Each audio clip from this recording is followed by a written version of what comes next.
দিলেন। যুগে যুগে অনেক মানুষ এসেছে, যুগে যুগে অনেক নবী রাসূল আল্লাহ তাআলা দুনিয়ার মধ্যে প্রেরণ করেছেন।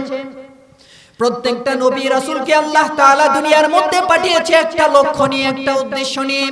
যে মানব জাতি দুনিয়ার মধ্যে এসে সেই জিন জাতিদের মতো আল্লাহ তাআলাকে ভুলে তারা নাফরমানির মধ্যে লিপ্ত হয়ে যেত, সেই মানুষদেরকে নবীদের মাধ্যমে আল্লাহ তাআলার রিসালাতের প্রতি দাওয়াত দিত, এক আল্লাহ তাআলার প্রতি ঈমান আনার দাওয়াত দিত। দুনিয়ার মুসলমান প্রত্যেকটা নবীদের কাজ ছিল আল্লাহ তাআলার হুকুমের দিকে প্রত্যেকটা বান্দাকে দাওয়াত দেওয়া।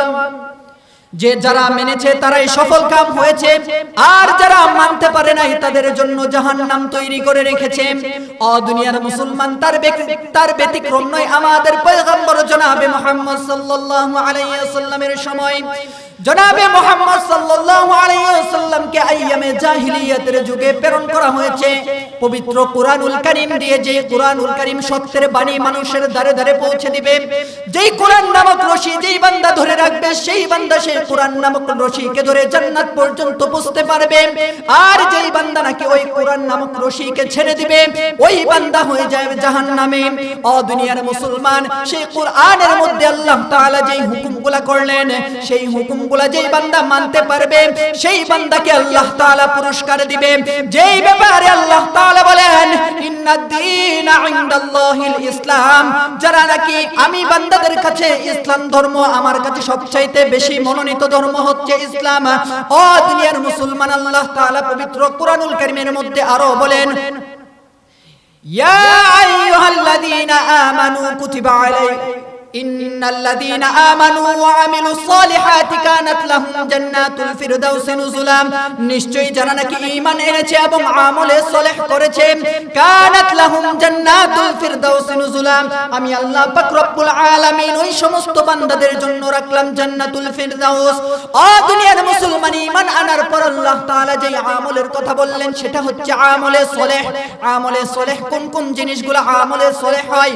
দুনিয়ার মুসলমান বুঝতে হবে ঈমান আনা ব্যতীত যতগুলা নেক কাজ রয়েছে, যতগুলা নেক কাজের কথা আল্লাহ তাআলা আদেশ করেছে, যতগুলা নেক কাজ আল্লাহ তাআলা হুকুম করেছে, যেই কাজগুলো রাসূল সাল্লাল্লাহু আলাইহি ওয়াসাল্লাম নিজেই করেছেন, যেই কাজগুলো সমস্ত উম্মতদেরকে করতে বলেছেন, সেই প্রত্যেকটা কাজই হচ্ছে আমলে সালেহের অন্তর্ভুক্ত। দুনিয়ার মুসলমান, এই জন্যই আল্লাহ পাক রব্বুল আলামিন বলেন ইন্নাল্লাযীনা আমানু ওয়া আমিলুস সালিহাতি কানাত লাহুম জান্নাতুল ফিরদাউসি নুজুলা, নিশ্চয়ই যারা নাকি ঈমান এনেছে এবং আমলে সালেহ করেছে, আমি আল্লাহ তাআলা ওই সমস্ত বান্দা বান্দীদের জন্য রাখলাম জান্নাতুল ফিরদাউস। আর সেই সমস্ত আমলের অন্তর্ভুক্ত কোন কোন আমল? আপনার আমার পয়গম্বর দু জাহানের সরদার জনাবে মুহাম্মদ সাল্লাল্লাহু আলাইহি ওয়াসাল্লাম বলেন বুনিয়াল ইসলামু আলা খামসিন শাহাদাতু আল্লা ইলাহা ইল্লাল্লাহ। ও আমার উম্মতের দল শুনিয়া রাখো, ইসলামের ভিত্তি হচ্ছে পাঁচটি। তার মধ্যে এক নাম্বার হচ্ছে শাহাদাতু আল্লা ইলাহা ইল্লাল্লাহ, একমাত্র আল্লাহ তাআলাকে রব বলে স্বীকার করা। যেই রব তোমাকে সৃষ্টি করেছে, যেই রব তোমার আমার রিজিকের মালিক, যেই রবের হুকুমে আসমানের সূর্য সকালবেলা পূর্ব দিক দিয়ে উদিত হয়, যেই রবের হুকুমে আবার সেই সূর্য পশ্চিম দিকে অস্ত যায়। দুনিয়ার মুসলমান, সে আল্লাহ পাক রব্বুল আলামিনের প্রতি ঈমান আনয়ন করা। দ্বিতীয় নাম্বার হচ্ছে ইকামুস সালাতি, দ্বিতীয় নাম্বার হচ্ছে সালাত কায়েম করা। যেই ব্যাপারে আল্লাহ তাআলা বলেন, যেই ব্যাপারে আল্লাহ পাক রব্বুল আলামিন বলেন ইন্নাস সালাতা তানহা আনিল ফাহশাই ওয়াল মুনকার, যেই বান্দা নাকি নামাজ আদায় করবে, সেই বান্দার সমস্ত নির্লজ্জ এবং বেহায়াপনা কাজ থেকে নিরাপদ থাকে। দুনিয়ার মুসলমান, রাসূল সাল্লাল্লাহু আলাইহি ওয়াসাল্লাম বলেন মিফতাহুল জান্নাতিস সালাহ, নামাজ হচ্ছে বেহেশতের চাবি। তৃতীয় নাম্বার হচ্ছে ওয়াইতাইজ যাকাত, যাকাত প্রদান করা। যেই সমস্ত বান্দাদের উপর যাকাত দেওয়া ফরজ হয়েছে, যাদের নিসাব পরিমাণ সম্পদের মালিক যারা, তারা যাকাত আদায় করবে। চতুর্থ নাম্বার হচ্ছে ওয়াইতাইজ যাকাত ওয়া সাওমি রমাদান, রমজান মাসের মধ্যে রোজা রাখা। যেই রমজান মাসের রোজা প্রত্যেকটা বান্দার উপর আল্লাহ তাআলা ফরজ করে দিয়েছে। পাঁচ নাম্বার হচ্ছে হজ্জুল বাইত, 5 নাম্বার হচ্ছে আল্লাহ তাআলার বাইতুল্লাহ শরীফের মধ্যে গিয়ে হজ করা। যেই সমস্ত বান্দাদের নেশাব পরিমাণ সম্পদের মালিক আছে, যাদের সামর্থ্য আছে, তারা আল্লাহ তাআলার ঘরে গিয়ে হজ করবে। আর এই বিধিগুলা যেই বান্দা মেনে দুনিয়ার মধ্যে চলতে পারবে, ওই বান্দাই হচ্ছে সফল কাম। আর যেই বান্দা নাকি এই দুনিয়ার মধ্যে এসে এই কাজগুলোকে নাফরমানি করে ভুলে যাবে, এই কাজগুলার কথা ভুলে গিয়ে শয়তানের ওয়াসওয়াসায় পড়ে, দুনিয়ার লোভ লালসার মধ্যে পড়ে, দুনিয়ার এই দুঃখের মধ্যে পড়ে আল্লাহ তাআলার হুকুম আহকামকে তোয়াক্কা না করে দুনিয়ার সমস্ত ফিতনা ফাসাদের মধ্যে লিপ্ত হয়ে থাকবে, ওই সমস্ত বান্দাদের জন্য হলো জাহান্নাম। সম্মানিত হাজিরিন, জীবন আমরা অতিক্রম করে ফেললাম, কিন্তু আল্লাহ তাআলার হুকুম আহকাম মানতে পারি না। 60 থেকে 65 বছরের হায়াতে জিন্দেগি আপনি আমি শেষ করে ফেললাম। যদি জিজ্ঞাসা করা হয়, ভাই আপনি আপনার 60 65 বছর হায়াতে জিন্দেগির মধ্যে কতটুকু সময় আল্লাহ তাআলার কাজে ব্যয় করেছেন, ওই বান্দা হাতে কলমে বলে দিবে আমি এত ওয়াক্ত নামাজ পড়েছি, কারণ নামাজের সংখ্যা খুবই কম। বলে দিবে আমি রোজা রেখেছি অতদিন, এত বছর রোজা রেখেছি, তারপরে আর রাখতে পারি নাই। কিন্তু একই রকম ভাবে ওই বান্দাকে যদি বলেন, বান্দা আপনি আল্লাহ তাআলার নাফরমানি কত করেছেন, জীবনে কতবার সুদ খেয়েছেন, কতবার ঘুষ খেয়েছেন, কতবার জিনার মধ্যে লিপ্ত হয়েছেন, কতবার গুনাহের কাজের মধ্যে লিপ্ত হয়েছেন, ওই বান্দা কখনোই বলতে পারবে না, কারণ তার গুনাহের পরিমাণ এত বেশি যেটা তার হিসাবে নাই, তার হিসাবের বাহিরে চলে গিয়েছে। ও দুনিয়ার মুসলমান, এত গুনাহ করার পরেও আপনার আমার মনের মধ্যে একবার ভয় আসে না যে আমাকে মৃত্যুবরণ করতে হবে? আল্লাহ তাআলা যে বললেন কুল্লু নাফসিন যায়িকাতুল মাউত, মৃত্যুর স্বাদ প্রত্যেকটা প্রাণীকে গ্রহণ করতে হবে। আপনি আমি আয়াতের উপর নজর দেই না। আল্লাহ তাআলা বলেছেন আল্লাহ পাক রব্বুল আলামিন বলেছেন মিনহা খলাকনাকুম ওয়া ফিহা নুঈদুকুম ওয়া মিনহা নুখরিজুকুম তারাতান উখরা। ও দুনিয়ার মুসলমান, আমি আল্লাহ তাআলা তোমাদেরকে মাটি থেকে সৃষ্টি করলাম। ওয়া খলাক আল্লাহ পাক রব্বুল আলামিন বলেন আমি তোমাদেরকে এই মাটি থেকে সৃষ্টি করলাম। ওয়া ফিহা নুঈদুকুম, আবার তোমাদেরকে এই মাটির নিচে আসতে হবে। ওয়া মিনহা নুখরিজুকুম তারাতান উখরা, আবার এমন একটা সময় আসবে যে সময় আমি আল্লাহ তাআলা তোমাদেরকে এই মাটি থেকে উত্তোলন করব। ও দুনিয়ার মুসলমান, সেই দিন উত্তোলন করে কি করবে? আপনার আমার প্রত্যেকটা আমলের হিসাব নেবে। আপনি আমি জীবনে কতটুকু আমল করতেছি, আপনার আমার আমলের সংখ্যা কতটুকু, দুনিয়ার মধ্যে নেক কাজ করলাম নাকি গুনাহের কাজ করলাম, দুনিয়ার মধ্যে আমল করলাম নাকি বদ আমল করলাম, এই প্রত্যেকটা আমলের হিসাব আল্লাহ তাআলা বান্দার কাছ থেকে নেবে। বান্দা যদি দুনিয়ার মধ্যে নেক আমল করে যেতে পারে, তাহলে আল্লাহ তাআলা বান্দাকে উপহার স্বরূপ জান্নাত দিবে। আর যদি কোনো বান্দা দুনিয়ার মধ্যে বদ আমল করে যায়, তার মৃত্যুর পূর্বে যদি গুনাহ থেকে তওবা না করে মৃত্যুবরণ করে, তাহলে ওই বান্দার জন্য রয়েছে জাহান্নাম। সম্মানিত হাজিরিন, এজন্যই শুরুতে আয়াত পড়েছি, ইয়া আইয়ুহান নাসু তুবু ইলাল্লাহি তাওবাতান নাসুহা। হে দুনিয়ার লোক সকল, তোমরা দুনিয়ার মধ্যে শয়তানের ওয়াসওয়াসায় মধ্যে পড়ে, শয়তানের ধোঁকায় পড়ে যদি আমি আল্লাহ তাআলার নাফরমানি করে ফেলো, আমি আল্লাহ তাআলার হুকুম আহকাম না মানো, তাহলে তোমরা আমি আল্লাহ তাআলার কাছে তওবা চাও, আমি আল্লাহ তাআলা তোমাদের তওবাকে কবুল করে নিব এবং তোমাদের জিন্দেগীর সমস্ত গুনাহ খাতাগুলিকে maaf করে দিব।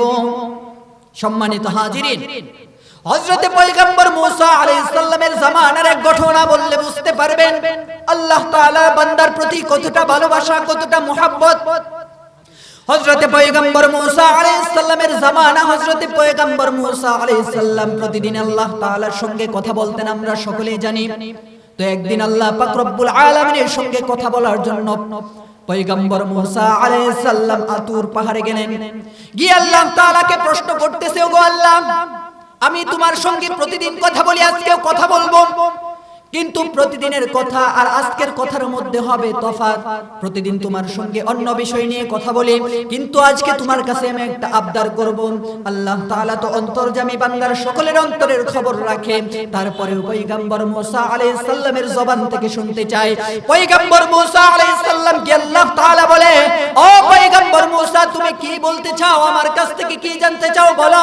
পয়গম্বর মুসা আলাইহিস সালাম আল্লাহ তাআলাকে বলেন, ওগো মালিক আমি তখন বলবো তুমি আগে বলো আমি যে আবদার করব আমার আবদার পূরণ করবে কিনা। পয়গম্বর মুসা আলাইহিস সালামের এই প্রশ্নের উত্তর আল্লাহ তাআলা বলেন, হ্যাঁ হ্যাঁ পয়গম্বর মুসা তুমি বলো, তুমি যে আবদার করবে আমি আল্লাহ তাআলা তোমার আবদারকে কবুল করে নিব।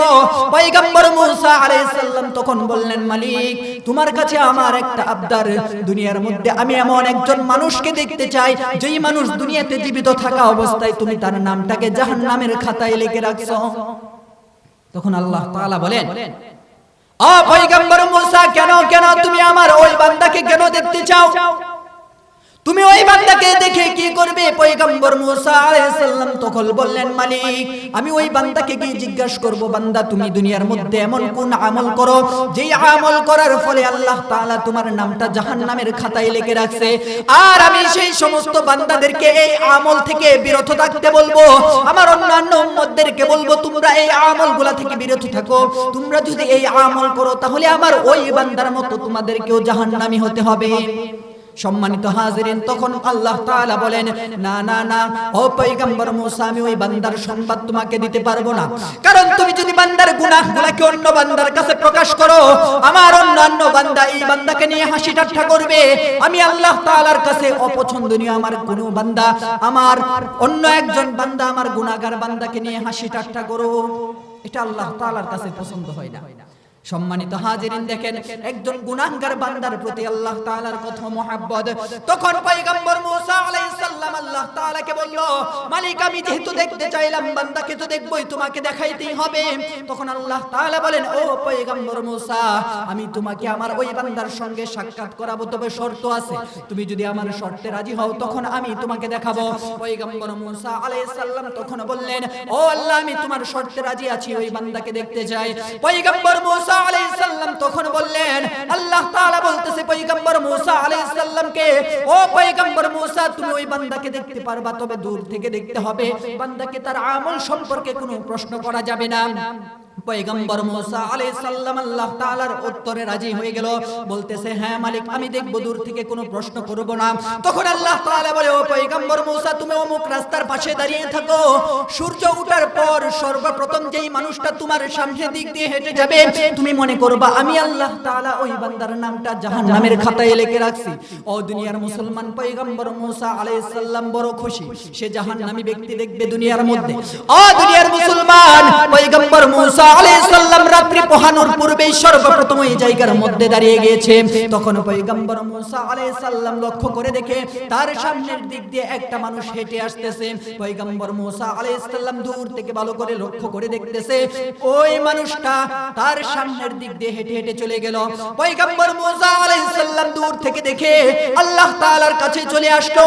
আল্লাহ তাআলার কাছে এসে বলতেছে, মালিক তোমার কাছে জাহান্নামী ব্যক্তি দেখতে চাইলাম, দেখাইলা, এবার তো আমার মনের মধ্যে আরো এক মুসা আলাইহিস সালামের প্রশ্নের উত্তরে আল্লাহ তাআলা বলেন, এবার কি জানতে চাও? পয়গম্বর মুসা আলাইহিস সালাম বলেন, মালিক এবার আমি দেখতে চাই যেই বান্দা দুনিয়ার মধ্যে থাকা অবস্থায় জান্নাতের সার্টিফিকেট পাইছে ওই মানুষটাকে আমি দেখতে চাই।